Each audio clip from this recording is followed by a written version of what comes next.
अब जब असल चेहरा सामने आया है तो वो खामोश हुए, या उनको कोई हर्जाना देना पड़ेगा या कुछ करना पड़ेगा, इस हवाले से क्या कहते हैं? देखो, लाजमी बात है, इसके लिए जो पीका एक्ट है बेसिकली उसका मकसद यही है कि इन चीजों को कंट्रोल। अच्छा, ये हमारा जो पैमरा है उसने कह दी कि ये हमारे इख्तियार में नहीं आता, हमारे इख्तियार में तो सिर्फ सैटेलाइट मीडिया आता है, तो इस हवाले से क्या कहेंगे? क्या हमारे जो हुकूमती अदारे हैं इस पे एक्शन नहीं ले सकते? देखिए, पैमरा की अपनी जो डायरेक्शन है, इस सोशल मीडिया के हवाले से जो इदारे हैं वो FIA का साइबर क्राइम विंग है, बाकायदा तौर पे मौजूद है, वो इसके खिलाफ कार्रवाई कर सकते हैं, क्यों नहीं कर सकता।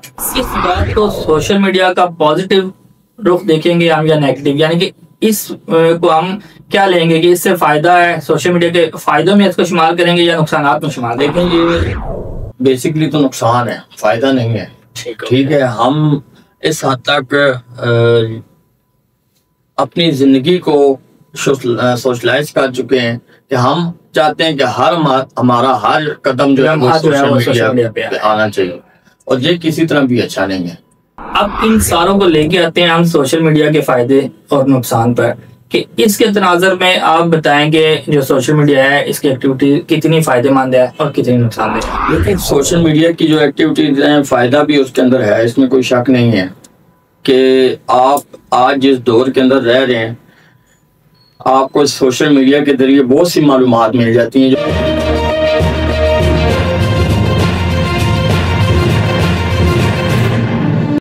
बिस्मिल्लाहिर्रहमानिर्रहीम, अस्सलाम वालेकुम, मैं हूं खुर्रम इब्न शब्बीर और आप देख रहे हैं डिजिटल आवाज़ न्यूज़। सोशल मीडिया के हवाले से आज डिस्कशन करेंगे कि इसके क्या फ़ायदे हैं, क्या नुकसानात हैं, हमारे मुआशरे पे, हमारे आने वाली नस्ल पे क्या असरात मुरतब हो सकते हैं। इस हवाले से गुफ्तगू करने के लिए हमारे साथ मौजूद हैं अनवारुल हक साहब, जो कि सीनियर जर्नलिस्ट हैं। आप हमारे प्रोग्राम देख रहे हैं और इस हवाले से आज फिर इनको मदऊ किया है, इनके साथ गुफ्तगू करेंगे और पूछेंगे क्या असरात मुरतब हो सकते हैं। अस्सलाम वालेकुम सर जी। सर जी, बताइएगा, सोशल मीडिया के आने के बाद हमारे जो माशरा है उसमें क्या तब्दीलियां रुनुमा हुई है? ये जो टॉपिक है आपने मौजूदा हालात के एन मुताबिक है।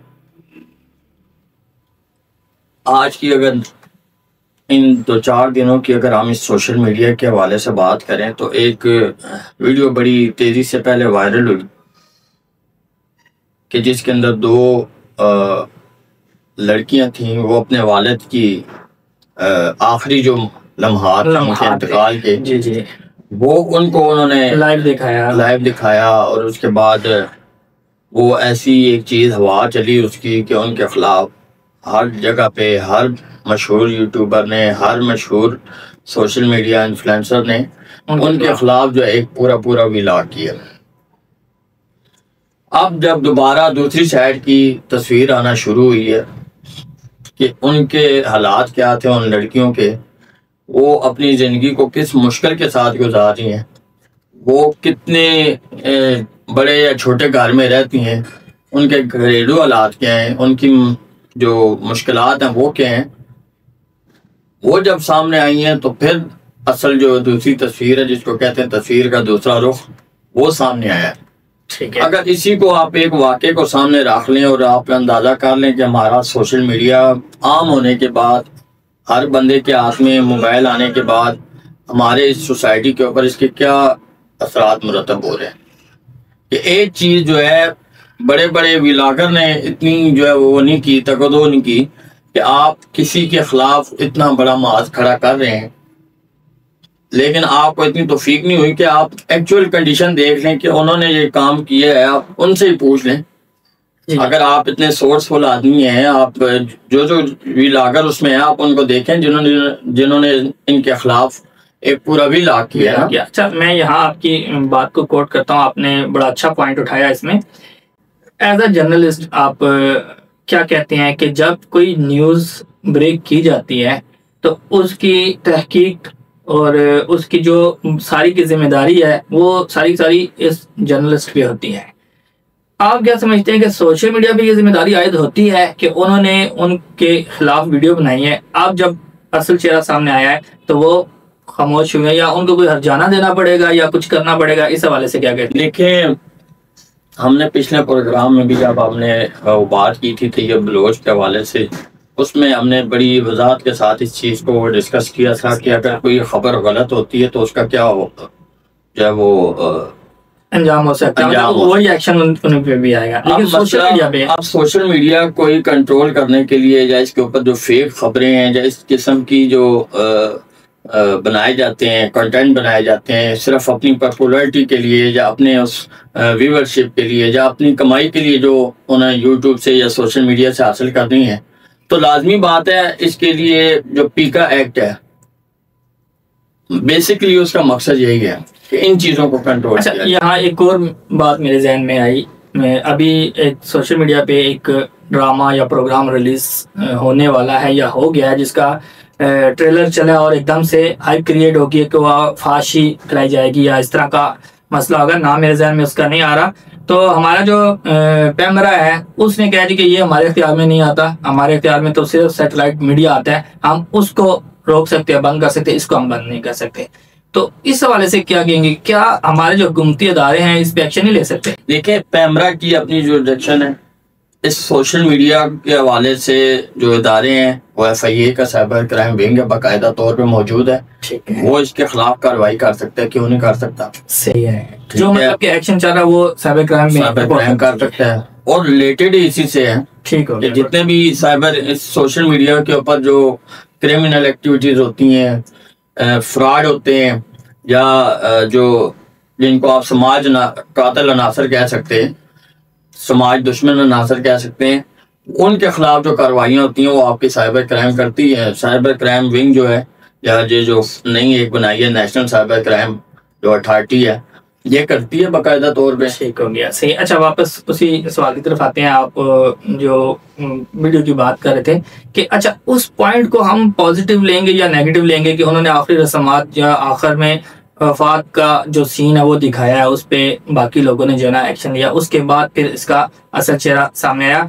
क्या मुश्किलात होने के बावजूद क्या हम इस तरह की चीजें दिखा सकते हैं या दिखानी चाहिए हमें? इसको कैसे आप लेते हैं? देखें खुरम भाई, इस मामले पे ना मुझे नहीं पता किसी का क्या जो है वो स्टांस होगा, लेकिन मैं समझता हूँ कि हमारे इधर सबसे बड़ा जो अलमिया है वो तबकाती निज़ाम है। सही है।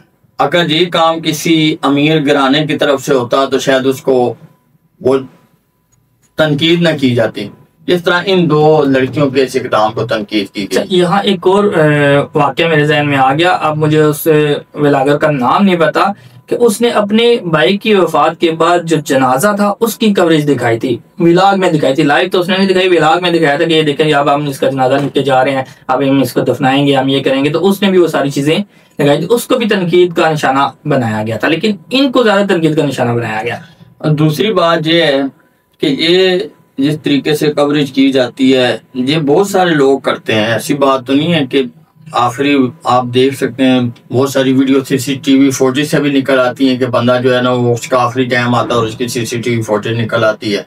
फिर उसके बाद आज ये जो मैयत की तस्वीरें हैं ये तो एक आम सी चीज होगी ना, जनाजे की होगी, ये एक आम सी चीज होगी, कफन दफन की होगी, ये एक आम सी चीज होगी। लेकिन जिस तरह आपने उसके अंदर कहा ना कि उस वाक़े में उन्होंने जो लड़कियों ने इक़दाम उठाया है, तो मैं समझता हूँ कि ये सिर्फ और सिर्फ मेरे नज़दीक एक तबकाती निज़ाम का शाखसान है। अगर वहाँ पे कोई पावरफुल या कोई इस किस्म की चीज़ होती तो शायद ये चीज़ सामने ना आती। ठीक है। अच्छा, अब मुझे बताएं कि इस बात को सोशल मीडिया का पॉजिटिव रुख देखेंगे हम या नेगेटिव, यानी कि इस को हम क्या लेंगे कि इससे फायदा है, सोशल मीडिया के फायदों में इसको शुमार करेंगे या नुकसानात में शुमार? देखें, ये बेसिकली तो नुकसान है, फायदा नहीं है। ठीक है, हम इस हद तक अपनी जिंदगी को सोशलाइज कर चुके हैं कि हम चाहते हैं कि हमारा हर कदम जो है वो सोशल मीडिया पे आना चाहिए, और ये किसी तरह भी अच्छा नहीं है। अच्छा, सोशल मीडिया के कुछ और वाक़यात में डिस्कस करते हैं। पीछे वो एक यूट्यूबर हैं या टिकटॉकर हैं जिनका एक इशू बना था कि उनके मंगेतर ने या साबका मंगेतर ने अगवा करने की कोशिश की थी। तो उसको आप किस हवाले से देखते हैं? कि क्योंकि सोशल मीडिया पे एकदम से जब खबर वायरल हो जाती है तो उसका तहकीक करना थोड़ा मुश्किल हो जाता है कि सच है या झूठ है, फिर बाद में जाके पता चलता है कि इसमें असल कहानी क्या है। तो उस वाक्य को आप कैसे लेते हैं? कि वो वाक्य जो है वो मैं समझता हूँ कि हमारे इस माशरे के हवाले से इंतहाई एक नामुनासिब वाक़या है। ठीक है, अव्वल तो हम खुद जिस माशरे में रहते हैं ये बुनियादी तौर पे दीनी माशरा कहलाता है, इस्लाम है, हम मुसलमान मुल्क में रहते हैं, हमारे इधर बाकायदा तौर पे कवानीन मौजूद हैं। और इधर फिर अगर इस्लाम से हट के भी अगर बात करें, हम अपने लोकल कल्चर को ही देख लें कि हमारी रवायात जो है वो क्या है, वो इस चीज की हमें इजाजत नहीं देती कि हम इस हद तक जो है अपनी इस बच्चियों को, अपनी जो घर की औरतें हैं उनको इतना आज़ादी दे दें कि वो इस हद तक चली जाएं। और फिर उसके बाद जो आगे के मामलात हैं वो आप देख लें कि किस तरह एक ही वो जिसकी आप बात कर रहे हैं वो टिकटॉकर जो है वो अकेली, उसने पहले दिन से इशू रेज किया, फुटेज निकाल के उसका इशू रेज किया, फिर पुलिस ने फौरी तौर पे उसके एक्शन लिया और बंदा भी पकड़ा गया। फिर मजे की बात है उस एक ही बंदे के खिलाफ एक ही मुद्दइया की उसके अंदर मुद्दइयत में दो उसके खिलाफ FIR हुई। एक तो उसके उस वक़ूअ की हुई है, उसके बाद फिर दूसरी धमकियों की भी हुई। तो आप इस केस को क्या फिर आप नाम देंगे, किस तरह जो है ना आनन फानन इतने फुर्ती के अंदर उस FIR की गई, फिर बंदा भी उठा लिया गया, फिर उसकी इतनी हाइप क्रिएट हो गई। ठीक है, और ये मैं समझता हूँ कि हमारी हुकूमत को केस उल्टा नहीं हो गया अभी? नहीं, अब केस कैसे उल्टा होगा, अब तो उन्होंने माफ कर दिया। ठीक है, उस लड़की ने माफ कर दिया उसको और अदालत में बयान दे दिया कि मैं अल्लाह की रजा के लिए इसको माफ करती हूँ और हमारे मामला जो है वो भी जो भी है वो सेटल हो गए। अब केस उल्टा हो या ना हो, लेकिन वो एक अलग मामला है। हम इस वाक़े के नतीजे को अगर देखें अपने सोसाइटी के ऊपर के क्या नतीजा अब हमारी ये जो डिस्कशन अभी सारी की सारी जिस पे हमने ये बातें की हैं, अब इन सारों को लेके आते हैं हम सोशल मीडिया के फायदे और नुकसान पर, कि इसके तनाजर में आप बताएंगे जो सोशल मीडिया है इसकी एक्टिविटी कितनी फायदेमंद है और कितनी नुकसानदेह है। लेकिन सोशल मीडिया की जो एक्टिविटीज है फायदा भी उसके अंदर है, इसमें कोई शक नहीं है कि आप आज जिस दौर के अंदर रह रहे हैं आपको सोशल मीडिया के जरिए बहुत सी मालूमात मिल जाती हैं जो पहले उन तक पहुंचना आपके लिए जो है बड़ा मुश्किल लगता था। जैसे न्यूज को ले लेते हैं, 9 बजे न्यूज लगेगी तो तभी पता चलेगा। देखिए वो तो न्यूज है जी, वो हर एक बंदे का जो है वो सब्जेक्ट नहीं है कि उसने न्यूज देखनी है या नहीं देखनी। लेकिन उससे हट के अगर आप देखें, आपके आज घरेलू खवातीन में अगर अपने घर की बात करो, हमारे घर में भी बहुत सारी चीजें जो है वो यूट्यूब से देख के उनके खाना बनाने का मसाइल हो गया। मैं खुद आपको अपनी बात बताऊं, घर में जो सिलाई की मशीन होती है, चांद रात को वो सिलाई की मशीन का जो पैडल था वो खराब हो गया। अब उस टाइम पे वो कहीं भी ठीक नहीं हो सकता था। मैंने यूट्यूब से देखा उसका ठीक करने का तरीका और फिर वो ठीक भी हो गया। अगर हम पॉजिटिविटी की बात करते हैं तो सोशल मीडिया के बहुत सारे फायदे हैं, एजुकेशन के हिसाब से बहुत ज्यादा फायदे हैं, मालूमात के हिसाब से बहुत ज्यादा फायदे हैं कि हम बहुत सारी चीजें वहां से सीख सकते हैं। लेकिन इसके जो मनफी असरात हैं वो अपनी जगह पे हैं, उससे कोई भी इनकार नहीं किया जा सकता। बल्कि उसके लिए मैं हुकूमत से अपील भी करूंगा कि इसके ऊपर बाकायदा तौर पे कानून साजी होनी चाहिए कि क्या कुछ चीजें हम इस अपने मुल्क में अलाउ कर सकते हैं और किन चीजों को हमने रोकना है। जैसे कि बड़ी एक अच्छी अचीवमेंट हुई है कि टिकटॉक लाइव को बंद कर दिया गया कि मौजूदा हालात में आप टिकटॉक लाइव जो देखने वाले लोग हैं, कभी आपको अगर इत्तेफाक हुआ उसमें किस तरह की चीजें सामने आती हैं, किस तरह वो पनिशमेंट देते हैं, बिल्कुल बड़ी बेहुदा किस्म की गुफ्तगू होती है और उसके अलावा क्या कहते हैं पनिशमेंट देते हैं एक दूसरे को, तो वो लाइव जो है ना लाइव होते हैं। ठीक है, फिर उसके बाद वो जो लोग उससे थोड़ी सी शोहरत हासिल कर लेते हैं और वो फिर जो है वो मजीद फैलाने का सबब आगे फैलाने का सबब भी बनते हैं। और फिर आपने देखा होगा कि अभी गुज़िश्ता चंद हफ्तों के दौरान जो FIA उसने कार्रवाइयां की हैं और बहुत सारे ऐसे लोग टिकटॉकर उनको उठाया है, यूट्यूबर्स को जो जुए का काम करते थे, जुए की तशहीर करते थे। चलिए ये एक अलग से टॉपिक भी है, इस पे भी हम एक प्रोग्राम करेंगे क्योंकि इस पे ऐसा भी है कि जो जुए की कंपनियां या जो जुए के ऐड पे ये लोग काम कर रहे हैं ये ऑलरेडी पाकिस्तान के एम्बेसडर भी बने रहे हैं और PSL में उन्होंने बकायदा तौर पर स्पॉन्सर भी किया है। उस वक्त एक्शन नहीं लिया गया, अब यूट्यूब पर भी एक्शन लिया जा रहा है। तो इस पे भी मतलब कि दौरा म्यार नजर आ रहा है, इस पे हम पूरा एक प्रोग्राम कर लेंगे। लेकिन ये इकदाम वैसे अच्छे हैं कि उन्होंने उन पे गिरफ्त डालनी शुरू की, क्योंकि एक वीडियो हमने देखी थी जिसमें वो बता रहा था कि 98 लाख रुपए उसने जुए में हार दिए थे, गेम में हार दिए थे। तो ये इन लोगों की प्रमोशन की वजह से ही हुआ था सारा। तो इसको कंट्रोल करने के लिए जो है वो हुकूमत को सख्त इक़दाम करने चाहिए और मजीद भी करने चाहिए। और हमें अपने तौर पे भी अपने बच्चों पे, अपने छोटे बहन भाइयों पे, अपने जो आपके साथ जुड़े हुए लोग हैं उन पे नजर रखनी चाहिए कि वो लोग इस सोशल मीडिया से किस हद तक इसका मनफी असर ले रहे हैं या इसका मस्बत असर ले रहे हैं। मस्बत ले रहे हैं तो बहुत अच्छी बात है, मजीद उनको इसके हवाले से आपको एंगेज करना चाहिए। लेकिन अगर वो मनफी असर उससे ले रहे हैं तो आपको उनको रोकना चाहिए और उनको बाकायदा तौर पे तरीकाकार के साथ उससे दूर करना चाहिए। वरना ये आने वाला जो वक्त है, अगर उसी तरह आपने उन बच्चों के ऊपर कोई तवज्जो ना दी, अपने उन बहन भाइयों के ऊपर तवज्जो ना दी, वो आपके कंट्रोल में नहीं रहेंगे। एक प्रोग्राम को इख्तिताम की जानिब लेके चलते हैं जी। सोशल मीडिया के हवाले से जो हमारी डिस्कशन हुई, इसमें आखिर में जो देखने वाले हैं इनको आप क्या मशवरा देंगे कि क्योंकि सोशल मीडिया पे लगाई हुई आग, मैं तो आग ही कहूंगा कि सोशल मीडिया पे लगाई हुई जो आग है वो बहुत जल्दी फैल जाती है और उसको बुझाने में फिर काफी टाइम लगता है। तो उससे बचने के लिए हमें क्या इक़दाम करने चाहिए? देखें, उसके लिए बचने के लिए दो है। एक तो करने का काम जो है वो हुकूमत का है। जो ऐसे लोग अगर गिल्टी कहीं पे निकल आते हैं कि इस बंदे की वजह से ये सारी हैप क्रिएट हुई है और इसके अंदर कोई ऐसी चीज नहीं थी, नॉर्मल था सब, उसके खिलाफ स्ट्रिक्ट एक्शन होना चाहिए।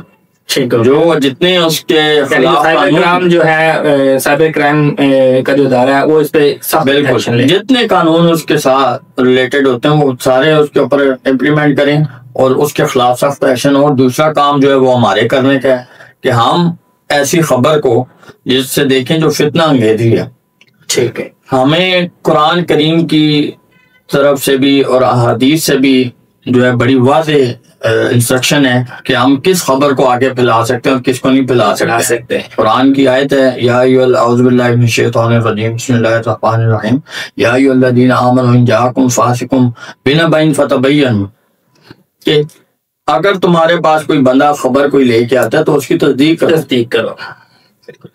तो हमें उस चीज की तस्दीक का हुक्म है, चाहे वो ये कुरान का हुक्म किसी खास बंदे के लिए नहीं है, सही है, ये हर उस ईमानदार के लिए जो कलमा पढ़ता है, मुसलमान है, ठीक है, वो उसकी तस्दीक करे कि ये जो बात मेरे सामने आई है वाकई इस तरह की है या नहीं है। और खुसूसन ये जिम्मेदारी उन लोगों पे ज्यादा बढ़ जाती है जिनको देखने वाले लोग ज्यादा हैं। बिल्कुल ठीक है। कभी कभार हमारे साथ भी ऐसा हो जाता है कि हम लाइलमी में कोई ऐसी चीज शेयर कर देते हैं जो हकीकत के खिलाफ होती है, फिर हमें उस एक्सक्यूज करनी पड़े। जैसे पाकिस्तान इंडिया की जंग के दौरान और ट्रम्प का एक AI वीडियो क्लिप चला था, तो वो ऐसा लग रहा था कि जैसे बिल्कुल एक्चुअल में है, लेकिन इतना मतलब है कि उस पे मीडिया ने आके बताया कि ये फेक है।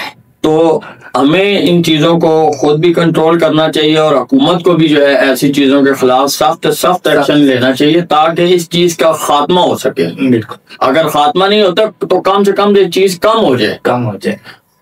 वरना ये हमारा इस टाइम सोसाइटी है, ये आने वाले वक्त में ये मजीद जो है इसका शिकार होगी और मजीद नुकसान सामने बन सके। बहुत शुक्रिया आपका अनवर साहब।